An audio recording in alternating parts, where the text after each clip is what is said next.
Hey guys, welcome back to the Nerd News Desk, the first and only podcast ever done on YouTube, and this is the third try. This is honestly, I've been trying almost for an hour. First time when I was doing this, I switched to a different camera or whatever to play a video, and then apparently never switched back. So that was kind of painful. And so then I started over, and apparently I never hit record to start recording. So then I went another, 20 minutes, whatever, and realized I hadn't been recording. So this is the third try. So we're not going to do one of the things I was going to do, talking about comics. Some of you guys had questions about stuff, but we will save that for another time. Today, though, it is going to be our Christmas episode. So today we're talking about Christmas stuff. I had promised last week that I would talk about my favorite traditional Christmas film, because of course, Die Hard is a Christmas film. I watch that every year at Christmas. Yes, it is a Christmas film. It is. It's about true love. It's about sacrifice. It's about redemption. It's basically a Hallmark movie with some shooting in it. So it is a Christmas movie. It counts. It also has Run DMC's Christmas in Hollis, which is one of my favorite Christmas songs. So it's Christmas. It counts as Christmas. But we're going to talk about one of my traditional Christmas films. That's one of my favorites. And man, I just realized my fingers look really orange on this camera. That's because I was eating. They're these super spicy nacho Doritos that are like, I don't know, 4 flame hot on the 5 flame hotness level. So of course I got them and tried them. They're pretty good. But anyway, there's a lot. They put I guess so much extra flavor that they basically dye your fingers. So that's fun. All right. But anyway, that's the fun. For those of you listening on audio only, it's like Cheeto fingers, but like darker, almost as if I hurt myself, kind of. Okay, so not only are we going to be talking about my favorite traditional Christmas movie, but we're also going to talk about my favorite Christmas episode of a TV show. And so that, I think, will throw some people for a loop. The movie, not so much, but the TV show will. All right. One of the things anybody who's been watching this show for a while knows is that I'm always trying to do new things. I'm always trying to do something different, trying to do something interesting, trying to bring some new way, push my technology to the limit and do things in a new and interesting way. So I'm going to try to play the trailer for this Christmas film off of YouTube. And so I'm hoping I can pull that off here without breaking anything and remembering to cut back afterwards so I don't have to start this show for a 4th time. But I'm going to have to mute my microphone to unmute the desktop to play the video so that you can hear it. And hopefully it will show up and everything will be fine. And those of you, again, just the audio, you can listen along. You'll get the pertinent information even if you can't see it. I think you'll understand what's happening. It is a Christmas Carol. You should be somewhat familiar with the undertakings that are happening here. So anyway, all right.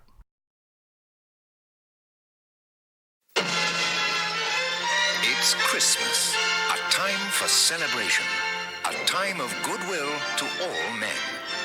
All, that is, except one.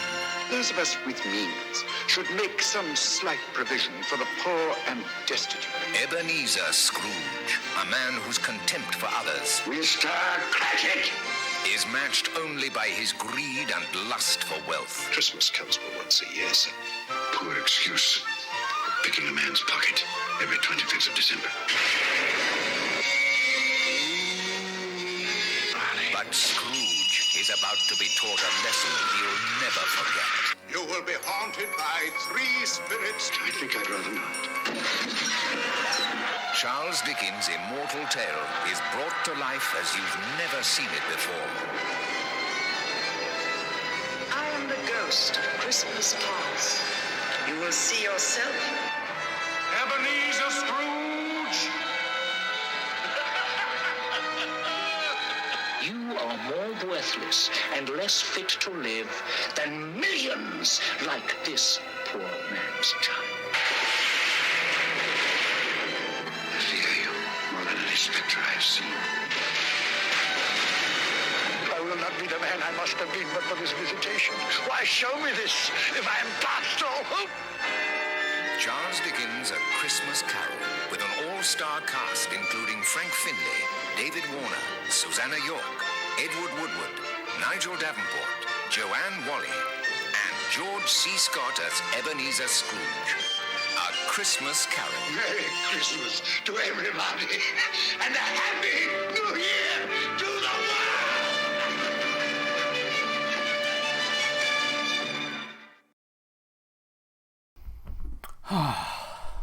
Just warms your heart.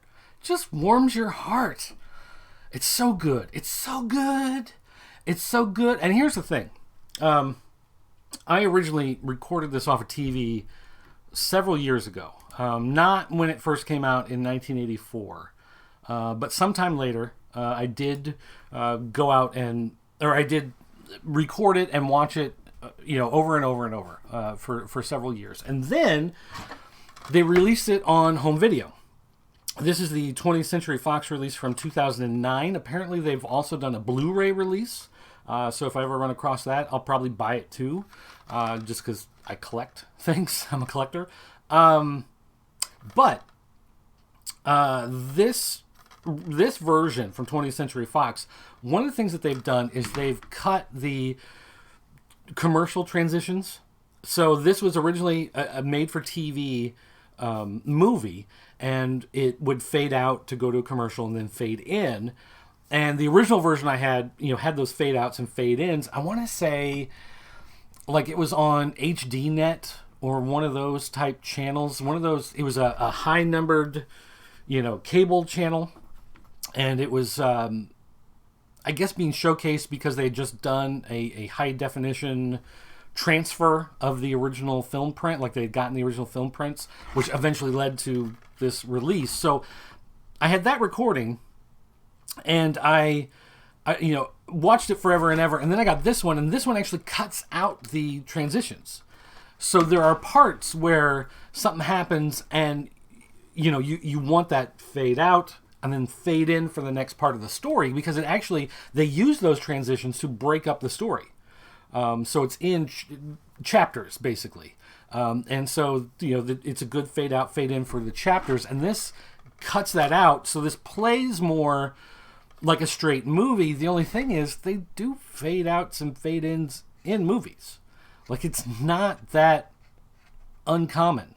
So it's a little more awkward on this version, but this is a very good transfer. It's a beautiful looking transfer of an old, I say old, 1984. I mean, granted, that's almost 40 years ago, but still, the point being is that for an older film that probably wasn't preserved as well as giant theatrical releases, it did make for a good transfer. Now, I bought this on DVD, and then a few years later, they released it digitally on Vudu.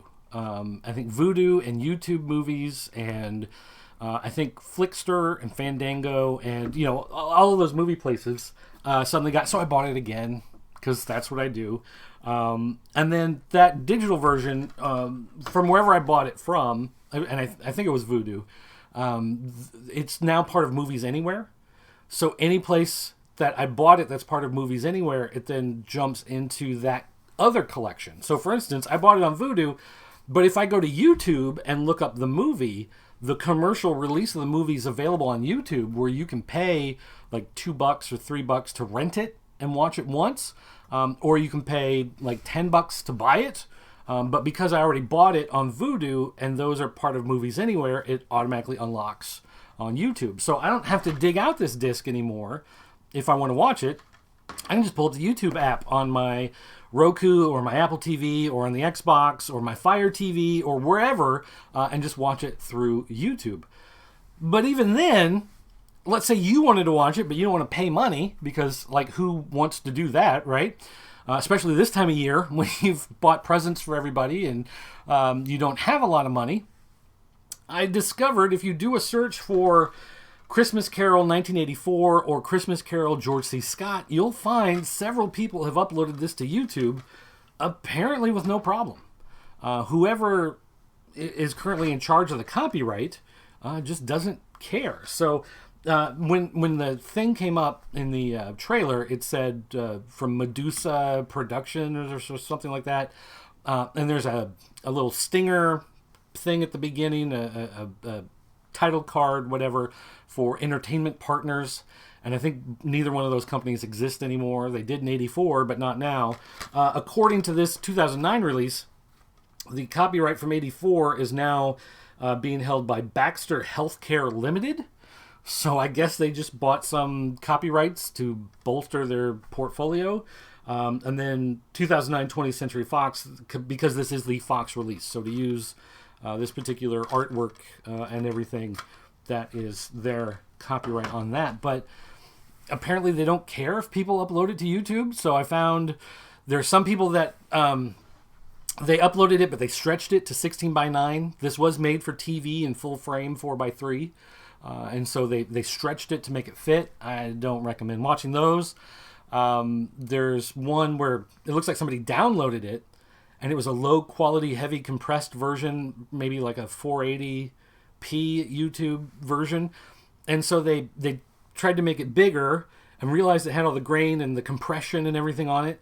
So then they put it through like a blur filter to blur it, and then put it through an edge enhancement to sharpen the edges, and it's a mess. It looks terrible. It looks like like some sort of watercolor painting. It's so bad. I don't recommend watching that one either. But yeah, you can find the original version. You can find people who did some sort of like podcast thing where they host, they introduce the movie, and then play the entire movie. And apparently it's not been a problem. I don't know why, but anyway, so if you want to watch this, and I recommend watching this is, my favorite traditional Christmas film. This is my favorite version of A Christmas Carol. Then yeah, you can do that. And George C. Scott is one of my favorite actors. Ever since, obviously stuff like Patton, he's well known for, but I actually really enjoyed him a lot in Exorcist 3, Legion. If you've ever seen that. He's fantastic in that. This was made, a few years before that. But it's got a lot of names. Ghost of Christmas Present is Edward Woodward, the guy who played the Equalizer on that TV show, the original TV show. And it took me a long time to put them together that was the same dude, because he looked kind of old in the Equalizer. And he looks a lot younger in this. Of course, they use wigs and fake beards and whatever. But the stage makeup was really good in that. So if you want to watch it, I highly recommend it. You can find it. It's not that big of a deal. But one of my favorite actors for being in it is someone who wasn't even named. I mean, of course, they named like David Warner. And he was in Tron, so maybe that's another reason why I really like it. But one of my favorite actors from one of my favorite long-running TV shows is Roger Rees, and he's in this, and he plays Scrooge's nephew. So Scrooge, part of the reason why Scrooge is so cranky, we see, is because he was really close with his sister. This is his sister's son. His sister died. He looks at him and sees his sister, and it makes him mad that his sister's gone, whatever. But if you don't know who this guy is, you might remember him from another show he did. Oh, I went the wrong way. I clicked the wrong direction. You might remember... Well, first of all, you might remember him from If Looks Could Kill. The Richard Grieco spy movie. And if you remember him from If Looks Could Kill, I applaud you. I love that movie. Maybe we'll talk about it at some point in the future. But yes, he was the main villain in that. But he was also... Where's it at? Come on. I thought it was right here. Okay, so he was in Robin Hood Men in Tights. There he is. Here we go. He was on Cheers. He came in to Cheers after... oh my gosh, what's her name? Diane. Diane left. Who was Diane? That's... She did The Money Pit. She did Troop Beverly Hills. Diane Chambers was played by... I was hoping if I said that, the name would come out. It doesn't. But anyway, she left the show. After she left the show, Then the idea was Sam sold the bar. It was bought by this company. The company sent Kirstie Alley to run it. Her boss was this guy. So Roger Reese was her boss on the show. Robin Colcourt, who she was in love with. And so I also recognize him from that because, I mean, Cheers, I watched every episode of Cheers from every season. Absolutely love that show. In fact, I still sometimes, at late at night, you know, you're watching stuff, whatever, I may switch over to Amazon Prime and pull up Cheers because they have them all on there. And we do watch, you know, an hour or two sometimes of just random Cheers episodes. So that's there. But George C. Scott in this, when he plays Scrooge, he plays him a little differently than some of the other actors who have played him. A lot of actors, of course, play him as being mean, which you're supposed to. But he's a lot more wicked than just mean, I guess I could say. A lot of times when he's being very mean to somebody, he gets this like wicked grin on his face, like this he really enjoys being mean, is what it comes down to. It's not just that he's mean because bad stuff has happened to him. He's mean and he enjoys it. When he inflicts pain on people, he seems to actually like it. He loves doing it, which is a little different than some of the others. Also, this version of A Christmas Carol, they did add some extra scenes, which I know you're not supposed to do that, whatever. But for the sake of padding the runtime in order to make it fit as a TV movie, they added some scenes to the story that give a little more into the background of Scrooge's family, his sister and his dad. And we see his dad being very cold and very distant. So that, shows as being something that became part of who Scrooge is. There's some extra stuff, I think, with the Ghost of Christmas Present.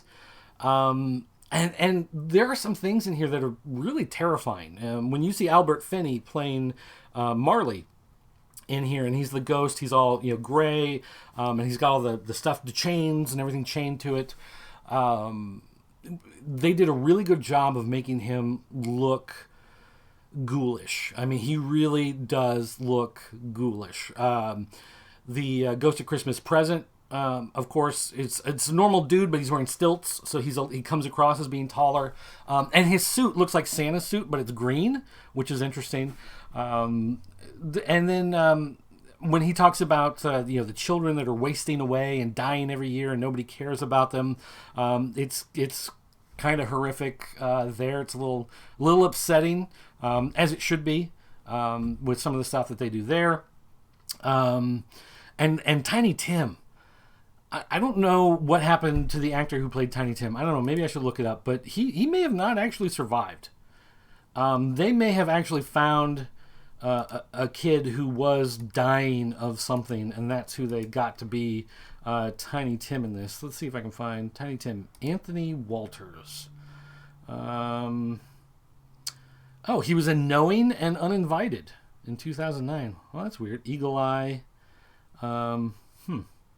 So he hasn't done anything. It looks like he hasn't done anything since 2010. So Christmas Carol was the first thing he did in 84. Shining Through, The Big Fish, Black Beauty. And then movies. Oh, he was in Twilight? Oh, he was a representative. He was on the crew. I see. Okay. He wasn't in Knowing. He wasn't in The Uninvited. But he was part of the production team on these things. Oh, he's part of the production team on Tropic Thunder. Okay.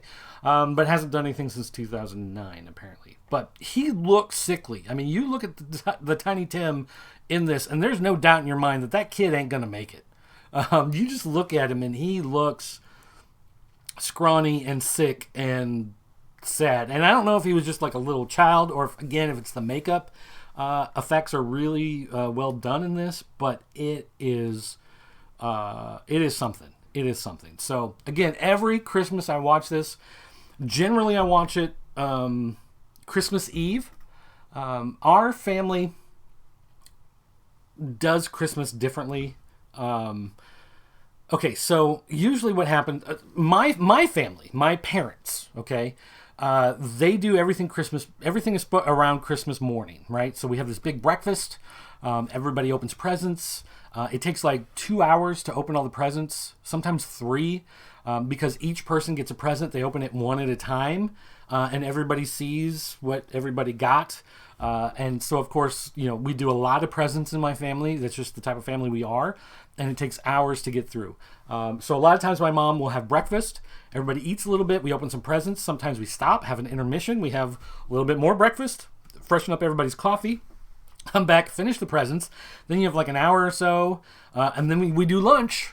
And then that's, the Christmas. But then my parents also will do a Christmas Eve, what they call Christmas Eve gift.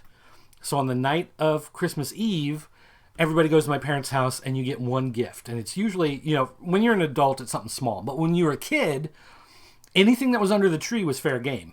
And that was part of the fun of it. We could go down and just grab any present we want from under the tree. And so generally, my parents, anything that was from my parents or my aunt and uncle or, whoever that would send a gift would be under the tree. And then the stuff from Santa would come during the night. And then that kind of stuff, would be the bigger stuff. So I wouldn't get to open that stuff on Christmas Eve. But, there'd be some of the smaller stuff and whatever. So Christmas Eve gift is a tradition that we always have in my parents' side. My wife's family, on the other hand, they did everything as a Christmas day, Christmas afternoon, evening event. So it would be... because a lot of times you'd go to church in the morning if there was a church service, whatever, and then you'd come back, you'd have some lunch, and then everybody gets together middle of the afternoon. You do some presents, whatever, you hang out and you have dinner, and then you go home.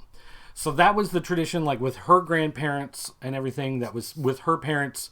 So if we do anything with that side of the family, it's later on Christmas Day. Christmas Eve is taken with my parents. A lot of times we will do the Christmas Eve gift and then come home.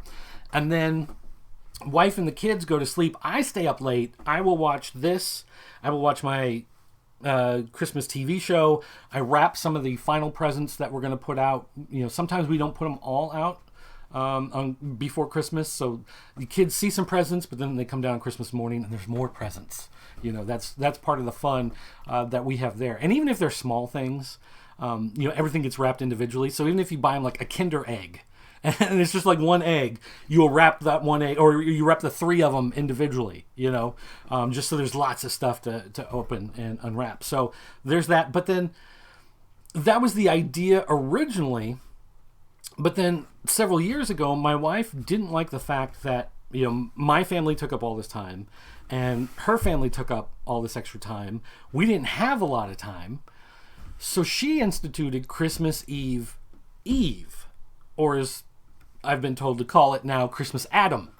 From, I think that was Scott, brought that out, left that out as a comment. So, because you got Christmas Adam, Christmas Eve, and then Christmas, right? So, Christmas Adam, as I think maybe we will now be calling it, that's the day now that my family, that my wife and my kids, we do our Christmas thing. So then we can do our Christmas thing, and then we do my parents' Christmas thing, and then her parents' Christmas thing. And going back to my parents for just a second, it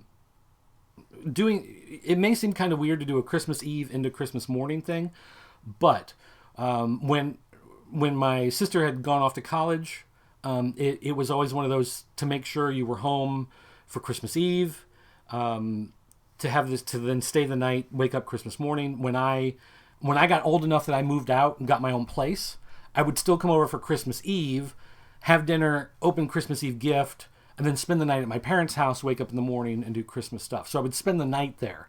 Now my sister and her family, they live in New York, they live in Brooklyn, so they have to fly back. So they're at the house for several days leading up to it. So it kind of adds to that idea. They're already in the house.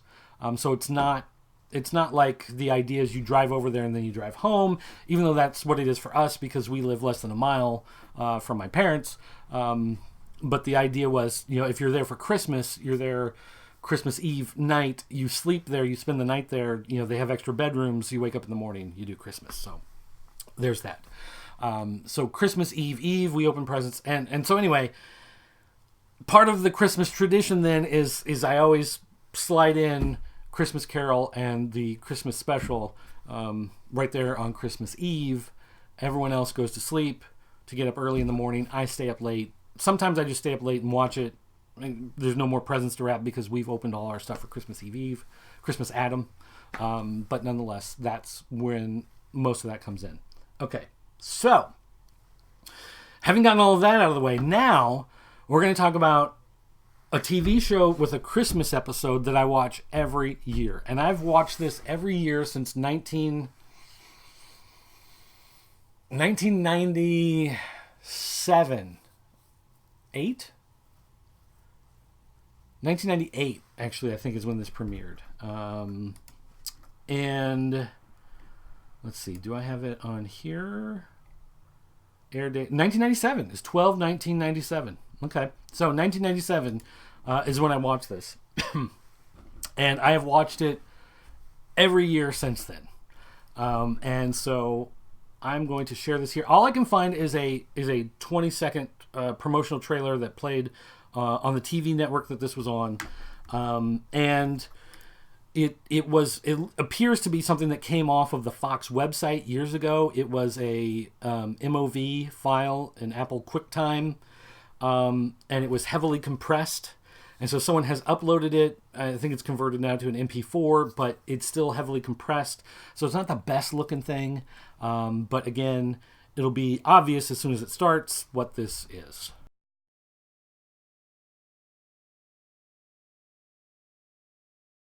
Friday. Something incredible is about to happen. It's the midnight of the century. And nothing can prepare Frank Black If this has happened to you, what is it going to do to Jordan? for what he's about to face. Time's running out. What's going to happen to my daughter?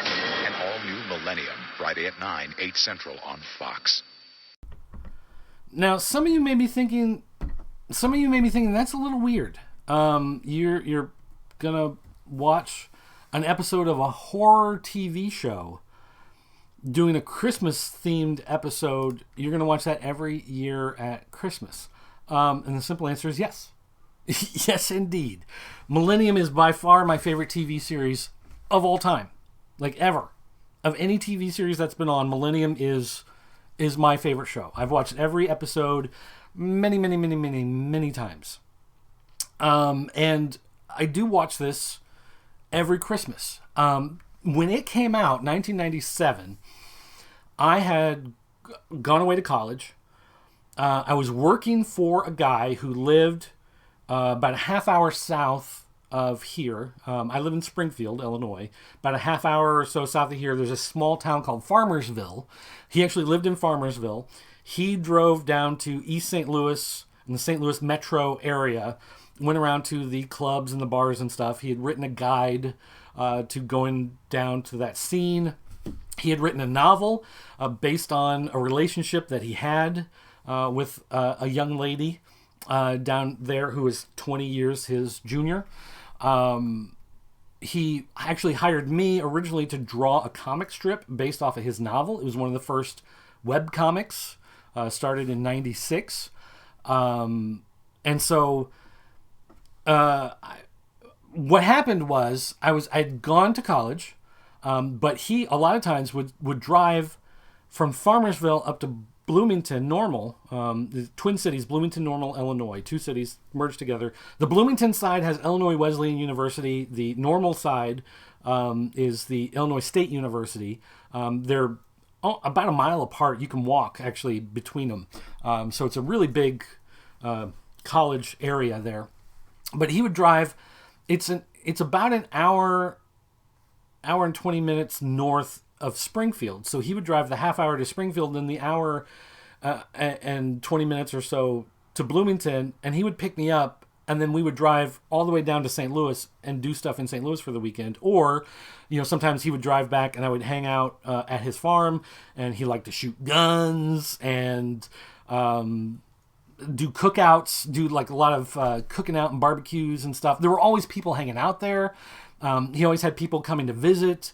People from out of state would come and just crash. He had this big farmhouse, so it had a bunch of extra rooms in it. Plus, at this time, he had started a business building websites. He had built his website with a couple other people, and then he asked me to come in. I kind of took over some of the duties. I learned how to do a lot of this stuff. Again, this was the mid-'90s, so it was all new.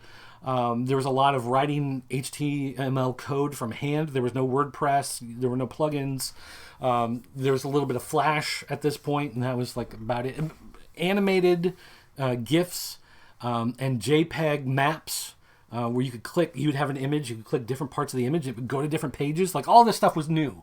So I was working for him doing some website stuff. So a lot of times when I would get out of school, he would drive up there, pick me up, and drive back. He liked to speed. He liked to drive. He had this little Miata convertible. He just loved driving it. So whatever. I would go out to his farmhouse and we'd set up this makeshift office where I'd do a lot of the web design and the web work, and I would hang out there for a few days and just do the work and, draw some of the strips, comic strips and, whatever. So he had a satellite dish, and it was one of those huge, huge satellite dishes because he lived, out in the middle of nowhere, really. Because he didn't even live in Farmersville. It was outside of Farmersville. But he had this huge satellite dish. And so you could go in and you could manipulate the controls and find different satellites. And so I had found the satellite that actually did the Fox feed. So TV shows back in the early days of the Fox network, and probably all the networks were like this, when you played a TV show locally, you weren't just running a stream from the network of that show, unless it was something live like news or parade or whatever. If it was a TV show, they would actually play it over the satellite. You would catch it and descramble it and save it there at your TV station ahead of time so that you could play it locally and put in the commercials and whatever and figure out the timings and that kind of stuff. They would also send down all of the promos. So all the commercials for the shows that were playing, they would have like a 1-minute version, a 30-second version, a 25-second version, a 20-second version, a 15-second version, 10-second version, and then like maybe a 5-second thing to throw up on the screen. And they would beam all of those down so you could record those ahead of time as well to play those. So I had been messing around with his satellite, and he had all the decryptors and descramblers and whatever, so he was getting free TV of anything that came over on satellite. I found that Fox feed. And so like I'm like, oh wow, this is cool. Like I'm seeing all of the behind the scenes stuff, and you're hearing the technicians talking to each other about sending the feeds and whatever, and the time codes and stamps and everything were coming through. All the promos for this show played. Like every single commercial and promo for this episode came up, and then it played the episode. And so I got to see it like a day early, whenever it was. And I just remember being like blown away by this. Like, oh my gosh, this is so awesome. I guess this was like the early days of me pirating downloads coming off the satellite. But it was one of those things that it sticks in my mind so clearly. Like, I can't believe I get to actually watch this stuff, which was so cool. So anyway, that sticks in my mind as something with this episode. Plus, this episode, this horror TV show, this TV show was heavily censored in other countries. When they premiered the first episode, some of the executives had to leave the room and didn't watch the entire thing. There were lots of times when the show, they would play a disclaimer before the episode would air, just because it was so intense and it was so dark.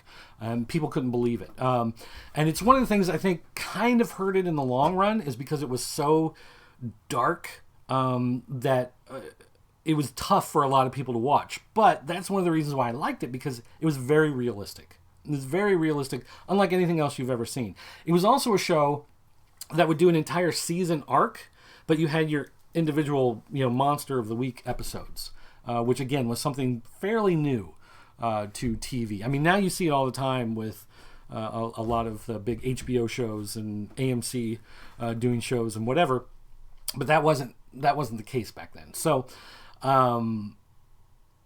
anyway, this particular episode, there's nothing horrific in this one. There's nothing gory. There's nothing particularly scary. Even though you look at that preview that we just watched, the preview makes it sound like there's something scary and dark and intense. But it's not so much that there's something dark happening there, but there's the possibility that his daughter is going to have the same visions that he is having. It's something passed down to her, and he begins to realize it's something that he got from his mom, who passed away in the mid-40s. And so it's kind of dealing with that. Like, is his daughter cursed? Whatever. He goes to reconnect with his father, who he hasn't spoken to in decades. And it's one of those where, again, the show took these supernatural elements, and it treated them as being very real. So unlike the X-Files, where the X-Files, it would do a serial killer thing, or it would do a monster in the woods thing, but there was always kind of like a little wink, wink, nudge, nudge, tongue-in-cheek thing that would be thrown in there.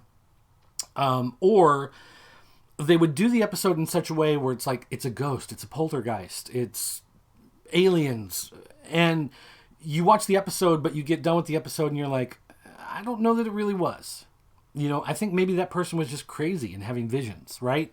And it didn't really seem like maybe there was something going on there, but maybe not. And X-Files like to leave a lot of that ambiguity, that unexplored. Millennium, like, this is real. Like, there's demons, there's angels, there's spiritual battles, there's evil in the form of people that would go out and murder and cannibalize and whatever. And sometimes you had evil disguised as very nice things and happy things. And then you'd have evil that would just be this nasty, gnarly, whatever. So it was that realistic depiction of that good versus evil battle. On this one becomes the good, more of the good thing. There's a scene where he interacts with an angel who's telling him this cryptic things, but it's not an angel with wings. It's a guy in a trench coat who he sees in the garden of a church. But it's one of those things that makes it clear from the interaction that this is not just a regular dude. There's something else going on here. But it never says like, oh, look, you're an angel, you're from heaven, whatever. It's just like, if this is real, if these are what these interactions are like, this is what it's like. And this episode does a really good job of that. And again, that's one of the reasons why I really like the show, is because it did treat this stuff as very real and very serious. There's not a lot of humor. There's only a couple episodes that have humor in them.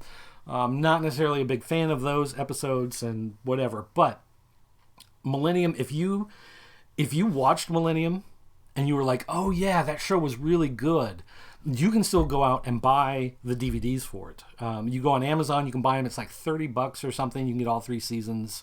It's not super expensive. It's not streaming anywhere, so you're going to have to buy physical copies. If you know somebody who's a fan, or like maybe you had a college roommate, like maybe someone who was like me, who watched it every Friday night in college, because the show would come on here in Central Illinois, it'd be on from 8 to 9. And then most parties and whatever, concerts, whatever, if you were going to go out, you didn't go out till 9:30.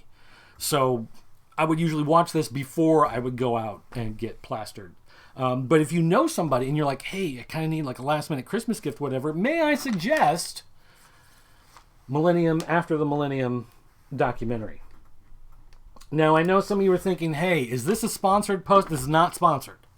There's no sponsorship going on here. This is me just saying, hey, this is a really great show. They have it on DVD or Blu-ray, and I have both. And I know some of you may be thinking, oh, but Dirt, you were part of the Back to Frank Black campaign, and that's the campaign that was part of the deal of putting together this documentary. And you may go, wait a minute, Dirt, I looked at your YouTube channel.